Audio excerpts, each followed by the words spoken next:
On a summer's night in Cork City, a woman stands by the road. She wears a hat and a long blue coat with a white trim. To some passers-by, she looks as though she is on her way to Mass, but it is after midnight. She is 54 years old, 5 feet tall, slightly built, and she has a bandage on her arm from a dog bite. She waves at the cars that drive by. She stands there by the road waving for hours that night. The woman in the hat is familiar to some of those who pass in their cars. A lot of people in this part of Cork know her. That's Nora. Eccentric, kind, harmless, memorable. They're used to seeing her out here by the road waving at cars, trying to flag them down. But why she's doing it? Nobody is sure. At 5 minutes past 4 a.m. on the morning of June 7th, one more person sees Nora. She is still waving at any car that passes. No one who sees Nora that night can know they are witnessing the final hours of her life. And for 42 years, investigators will be haunted by the search to uncover the truth of what happened next.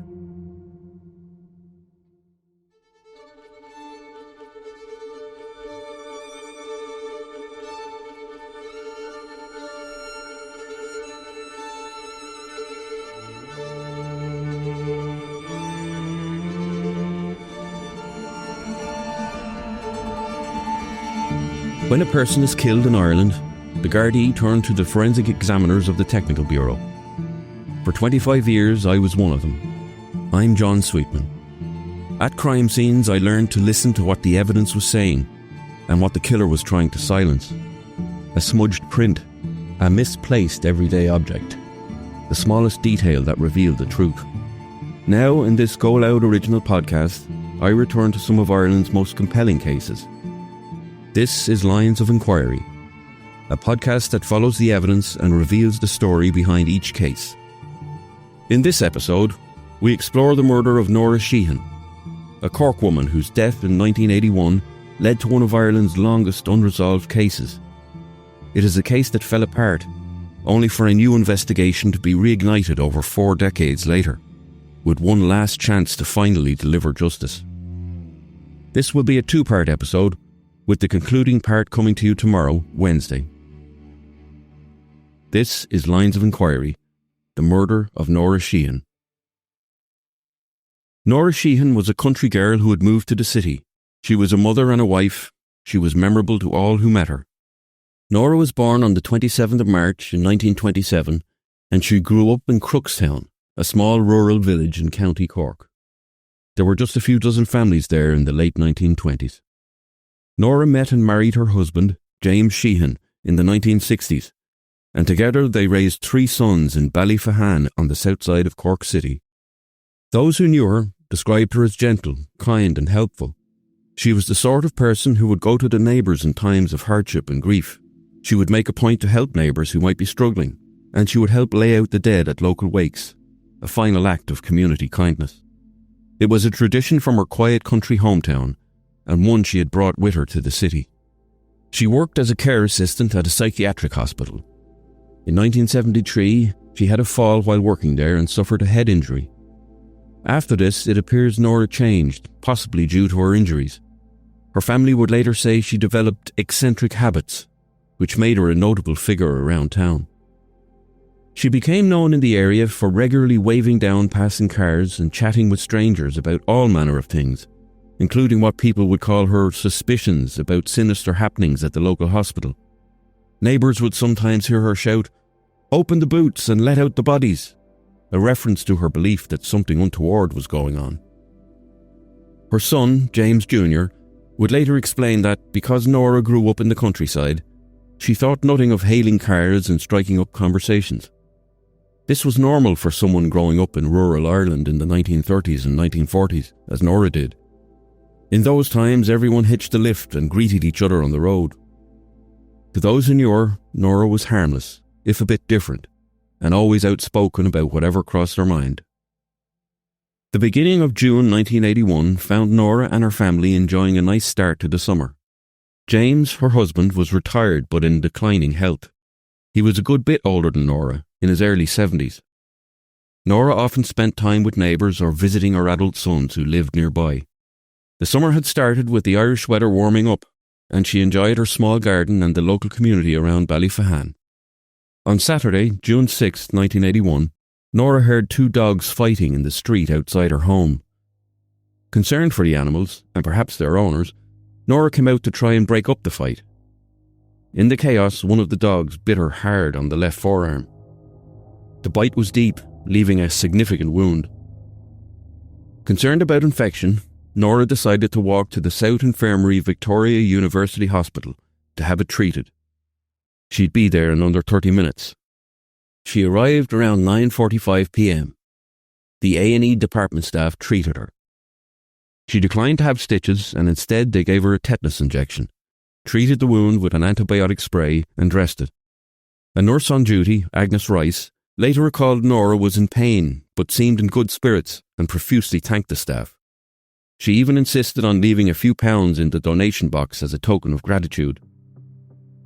Nora had dressed somewhat formally that day. She wore a navy pinafore dress under a striking blue overcoat with a white trim and a hat with a little ribbon. Agnes Rice recalled that when she was at the hospital, Nora kept playing with the hat, taking it on and off, almost like she was agitated.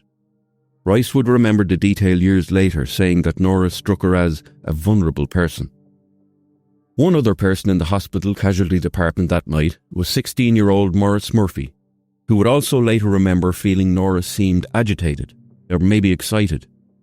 He remembered she spoke to everyone in the waiting room. Perhaps the combination of the dog bite and the hospital visit had left Nora flustered and anxious. She was alone, after dark, and getting medical treatment. It would be a stressful situation for anyone. Once bandaged up, Nora was eager to head home. She thanked the nurses and stepped out into the night. On her arm, a gauze bandage covered her wound. What happened over the next few hours would later be painstakingly reconstructed by investigators. After leaving the hospital, Nora did not go straight home. Ballyfahan was a couple of kilometres away on the south side of the city. It appears Nora continued her habit of waving down cars, perhaps looking for a spin home or just a bit of a chat, as she often did. Sometime close to 10:30 or 11 p.m, a woman who knew Nora by sight, Joan Holland, was travelling near the hospital with her boyfriend and father. She saw Nora standing near a junction by the hospital, gesturing at passing cars. To Joan, it appeared Nora wasn't going anywhere in particular, just waving at the passing cars. Joan found it odd. Nora usually did that closer to home, not in the city, and mentioned to her boyfriend that, the way she was going on, something bad might happen to Nora one day. As the night wore on into the early hours of June 7th, more people spotted Nora. Several hours later, around 1:30 a.m, a man named John Murray was driving home from work. He noticed Nora standing on a green in front of a shop at the junction of Vickers Road and Toher Road, not far from Ballyfahan. She was again waving at cars as they passed, something John knew she did regularly. He later described her behaviour that night as eccentric, but not entirely out of character. Nora appeared to be trying to flag someone down for a lift or to talk. One witness would later describe seeing a woman who looked like a grandmother going to mass, waving at him as he passed in his car. The last confirmed sighting of Nora Sheehan came at approximately 4:05 a.m. on June 7, 1981. A young man named Brian Coleman left his girlfriend's house in the pre-dawn hours and spotted a woman in a long overcoat standing on Vicker Street, still waving at passing cars. Given the location and description, he would later say he was fairly sure it was Nora. The image is a lonely one. A 54-year-old woman, just over 5 foot tall, there alone, standing under a street lamp in the cool early morning, holding out her arm as cars drive by in the dark.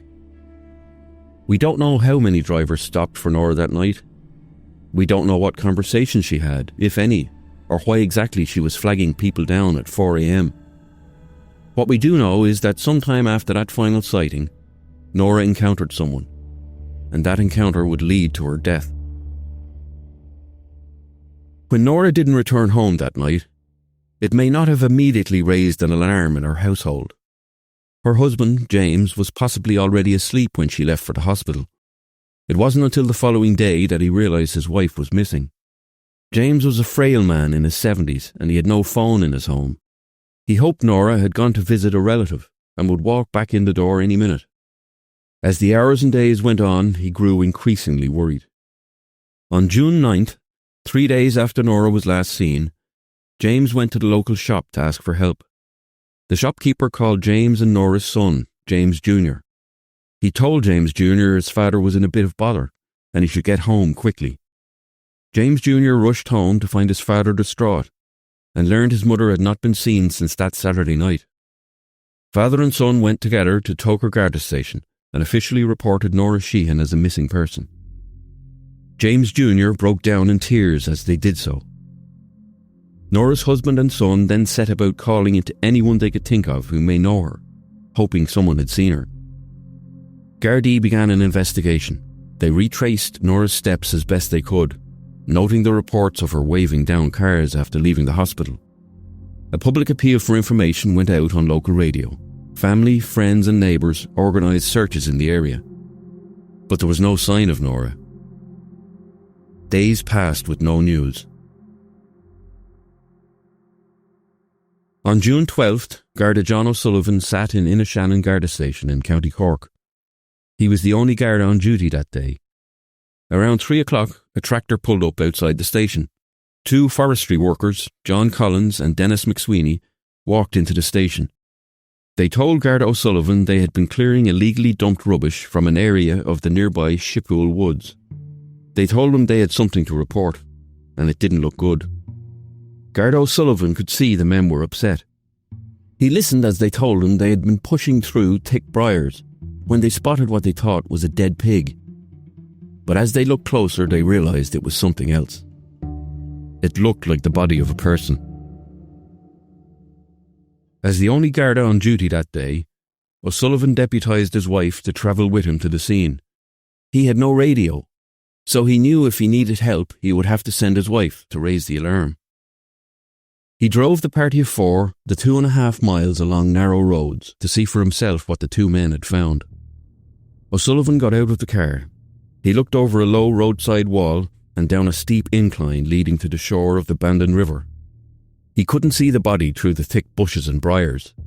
What he could see, though, was a coat. Navy, with white trim. It was lying about 20 yards from where the men said they had seen the body. Needing to get to the scene, O'Sullivan took his hurl from the car and with it in his hand clambered over the wall. He used the hurl to forge a path down the slope, through the briars, towards what? He didn't know. As he approached, he was hit by a stench. Swarms of blue bottle flies moved in the air. And then he saw it. The body of a woman, bruised and beaten, and partially naked. It was a horror, an aberration. She lay partly on her back, leaning to the right. Her hands were out in front of her head. She wore a navy pinafore dress. It had been pulled up over her head violently. There was a bruise on her neck. There were nylon tights hanging onto the end of her foot. O'Sullivan could see some blood and scrape marks. It was clear the body had been damaged by being outdoors for some time. There was one shoe lying nearby. The body, this poor woman, had a gauze bandage on her arm. O'Sullivan batted away the flies and returned to the road. He asked his wife to drive with the 2 forestry workers to contact Gardaí in Bandon and alert them. Garda John O'Sullivan remained there with the woman, alone on that warm summer afternoon with the gentle sound of the river not far away. At 5 p.m, a local priest, Father Tobin, was passing and stopped. O'Sullivan brought him down to the body, where the priest administered the last rites. As more Gardaí arrived, further examination of the scene in the woods left little doubt that this woman had met a violent end. Investigators noted the state of her clothing. Her dress and coat were pulled up, half covering her face, and the fact that she was not wearing any underwear. Bruising was visible on her neck and face, and there were scratches on her back and limbs consistent with being dragged through rough undergrowth. The location was remote, about 26 kilometres outside of Cork City. It appeared obvious to Gardaí that someone had transported this woman here and dumped her body. This was murder. A forensic scientist, Dr. Timothy Creedon, was by coincidence on a holiday nearby, and as he heard of the discovery, he travelled to the scene to observe.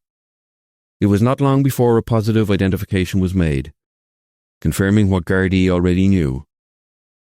This was Nora Sheehan, missing for the past 6 days. State pathologist Dr. Robert Dermot Coakley carried out a post-mortem examination.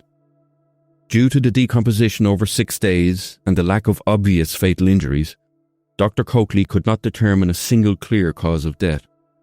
Nora had some blunt force injuries, bruises to her head and face that might have been blows, though no skull fracturing. There was bruising around her neck, but no classic strangulation marks like deep ligature grooves or telltale petechial hemorrhages in her eyes. It was as if she may have been smothered or suffocated, but the evidence wasn't definitive. What Dr. Coakley did find strongly indicated a sexual assault. Nora's body was naked below the waist, and there were signs of trauma internally, an injury to her vaginal area. Swabs taken from her body later confirmed the presence of semen. In 1981 Ireland, DNA profiling was still the preserve of science fiction films. The sample could only be analysed for blood type or enzymes at best. The swabs were sent to the Forensic Science Laboratory in Dublin, where they were given to Dr. Timothy Creedon, who had found himself at the scene of the crime, almost by chance. He decided to file and preserve part of the sample on a microscope slide and stored it away. The immediate conclusion was clear with the technology available to Gardaí at the time. Nora Sheehan had been raped and murdered, her body left in the woods, discarded and robbed of all dignity. Even seasoned Gardaí were shocked. The brutality and evil of it left a mark on many, if not all, who saw it up close. The Gardaí publicly stated they were now treating it as a homicide investigation. The quiet calm of Nora's life had been shattered by a vicious crime. In the space of a week, her family had gone from worrying about a missing person to mourning a beloved wife and mother, murdered in the most horrific circumstances. In England, Nora's sister, Sadie, turned on the radio, tuning it to Radio Éireann. She had emigrated to the UK many years before, but still always listened to the news from home. She heard the report of a terrible crime in her home county. She phoned home and learned the most horrific news.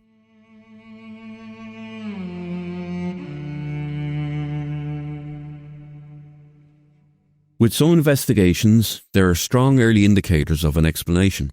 That was not the case this time. Detectives knew from the start that solving this would not be simple.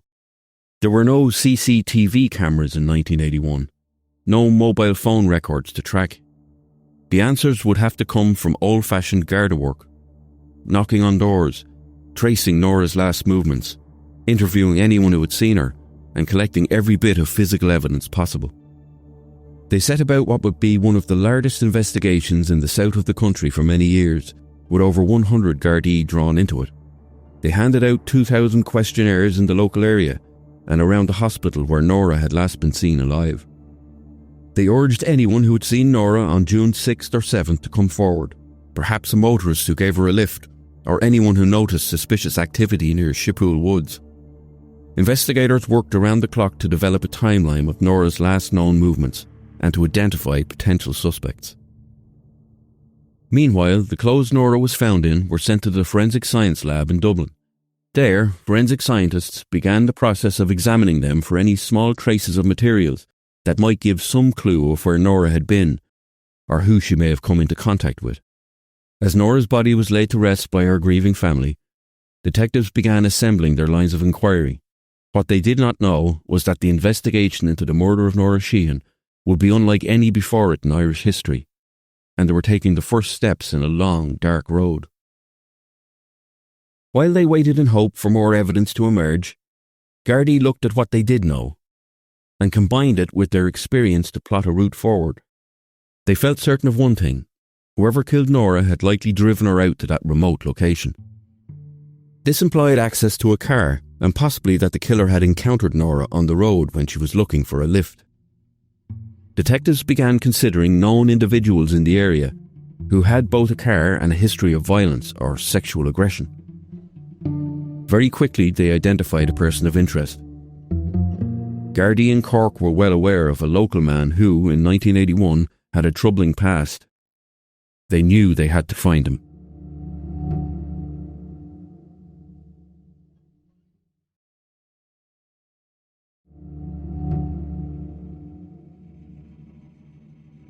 Four days after Nora's body was discovered, on the morning of June 12, 1981, Superintendent Matthew Thorne stood at the side of the Curraheen Road in Bishopstown, County Cork. A blue Opel Kadett car approached. Thorne waved it down, and as it pulled in, he opened the door and sat into the passenger seat. He told the driver to go to Bridewell Garda Station in Cork City. The driver did as he was told.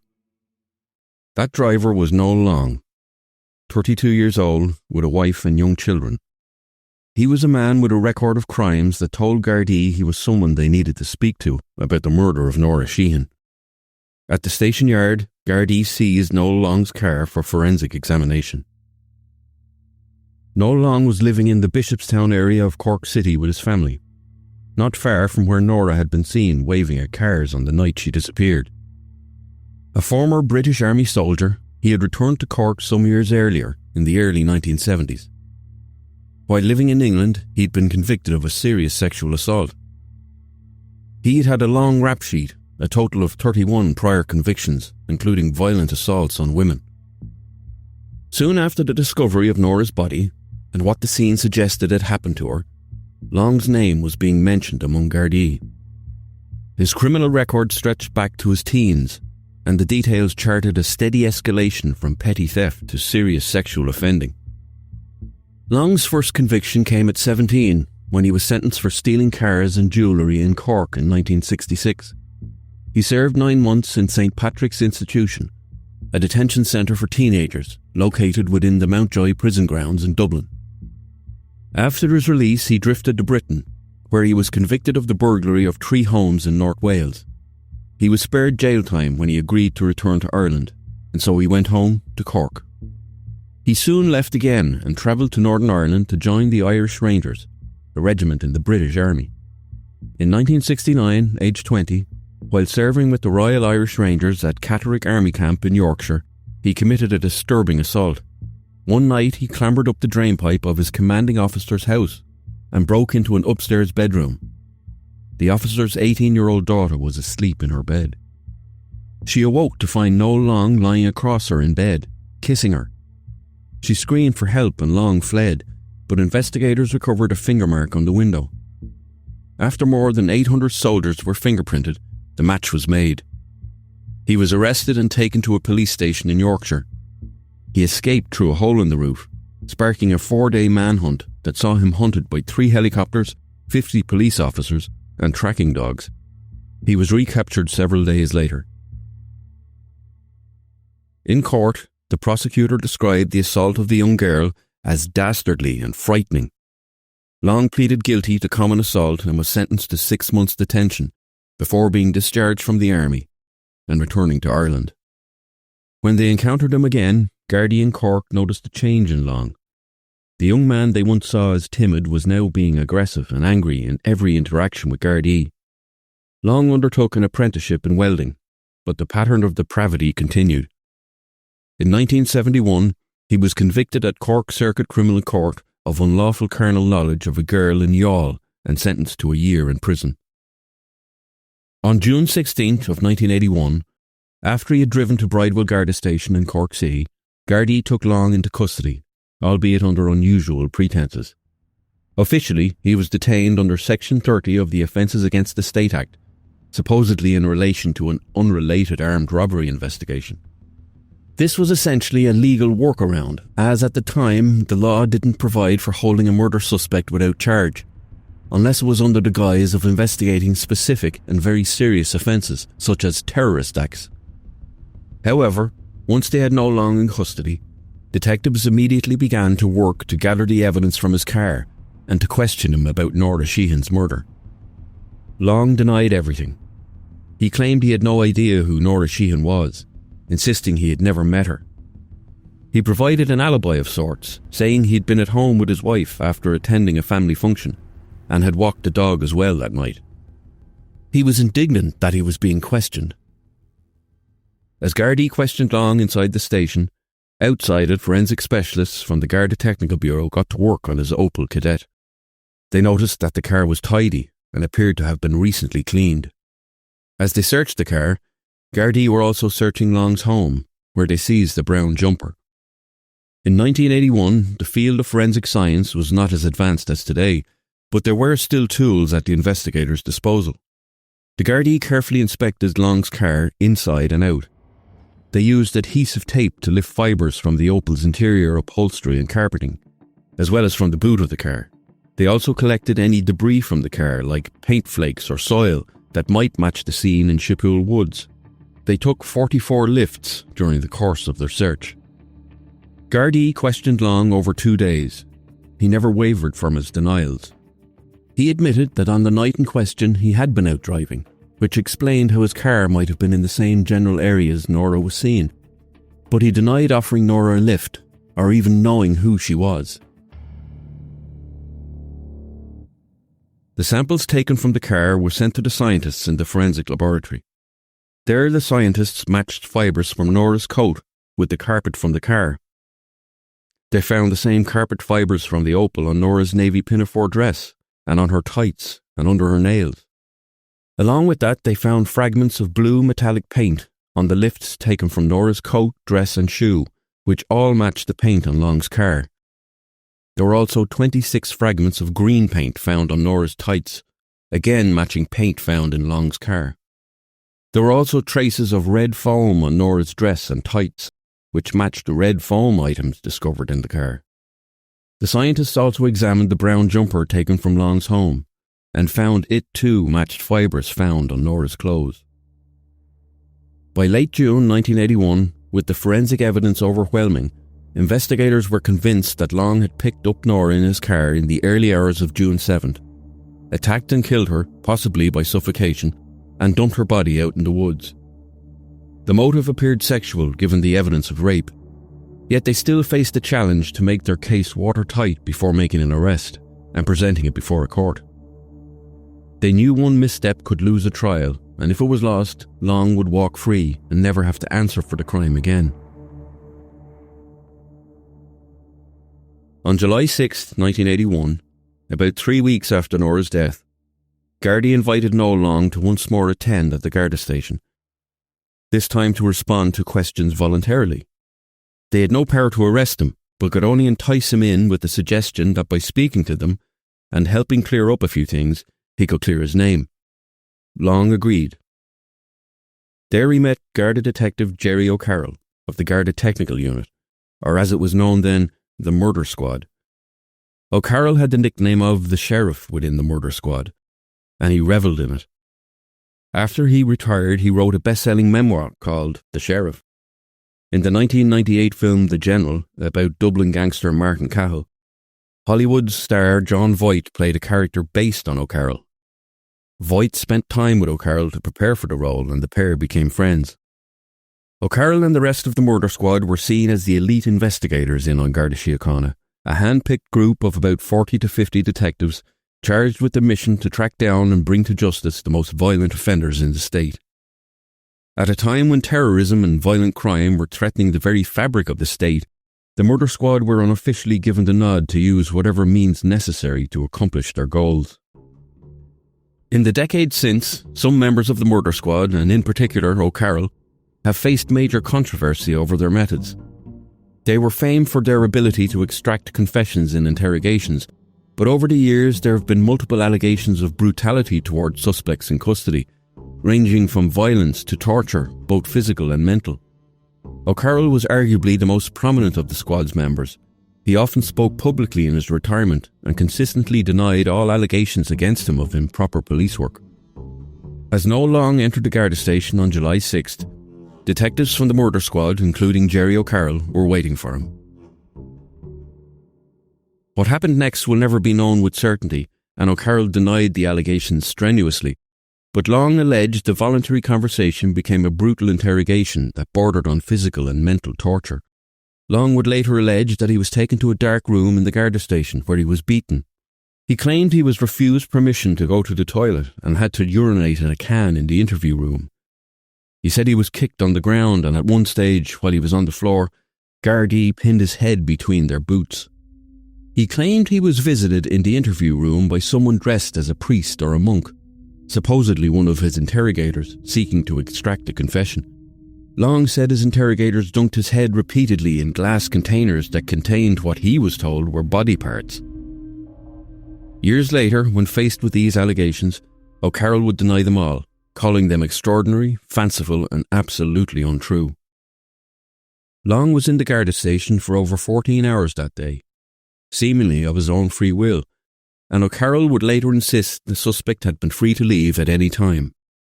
O'Carroll said Long made a confession when presented with the forensic evidence against him.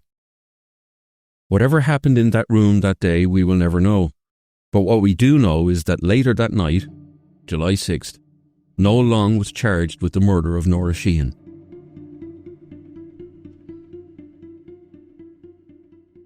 No notes from Jerry O'Carroll's interview with Noel Long were attached to the Garda files sent to the Director of Public Prosecutions. On the next day, July 7th, Long was brought before the District Court in Cork, where the charge was read out.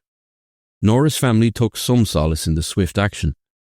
A suspect had been caught only a month after her murder. But then, with justice seemingly within sight, the case took an unexpected and devastating turn. Fate dealt the investigation a cruel blow. State pathologist Dr. Robert Dermot Coakley, who had performed Nora's autopsy and who was expected to be the prosecution's key witness on the cause of death, died suddenly on August 5, 1981. Dr. Coakley's untimely death threw the legal case into disarray. At the time, Irish law and trial procedure placed heavy emphasis on the pathologist's testimony to establish crucial facts like the cause of death. Testimony of the expert in court was essential. Without Coakley, the state only had his written post-mortem notes, which were not signed. They might or might not be able to stand up to scrutiny in court, and even if they were, there would be no expert to explain or defend them under cross-examination. This was no small issue, because Nora's cause of death was uncertain. Even Coakley's report had not conclusively stated the mechanism of her killing. It noted asphyxia as a likely cause and that it was likely in the course of a sexual assault, but that was an opinion that needed expert backing in court. The defence could easily exploit the ambiguity. Was it strangulation? Suffocation? Or could they have argued that Nora had, say, a medical emergency during the assault, maybe a fatal heart attack? With no clear single cause of death, and the expert who conducted the autopsy unable to explain the findings, the prosecution suddenly had a glaring weak spot. The chain of evidence was also affected, because now linking the injuries on Nora's body to a struggle with Long would be harder without the medical expert who examined the body. Along with this, one of the investigating detectives also passed away before trial, and with that, so too did the right to present any evidence he had gathered. Along with the death of Coakley, it left prosecutors with an impossible choice. Over the next few months, the DPP weighed its options. The search of the Opel Kadett left them with fibre and paint evidence. While it was strong circumstantially, the technology to fully explain and examine what they had taken from the car wasn't yet there. They had semen indicating a sexual attack, but back in 1981, without DNA, they couldn't even prove the semen was Noel Long's. They could only say it likely came from a man with a certain blood type. Long's lawyers would undoubtedly argue that Nora may have voluntarily gotten into his car, or someone else's, that perhaps she had had consensual sex or a different attacker was involved, or that she had died by misadventure. The Gardaí were confident in their case, but the DPP was less sure that they had met the standard of proof required for a murder trial, and they knew they would just get one shot. If they went to trial and missed, Long would walk free, and Gardaí and the DPP would never get a second chance. On November 10th, 1981, the decision was made. The Director of Public Prosecutions withdrew the charge of murder against Noel Long. The case would not proceed to trial. Noel Long, who had been out on bail, was now formally freed of the charge. He walked down the court steps with a smile on his face and gave watching Gardaí the two fingers. The fight to deliver justice for Nora was lost that day, but it wouldn't be lost forever. In part 2 of this special 2-part episode, which will be available tomorrow, we will hear how a new specialist team of cold case investigators took on Nora's case, and how a critical breakthrough offered hope decades later.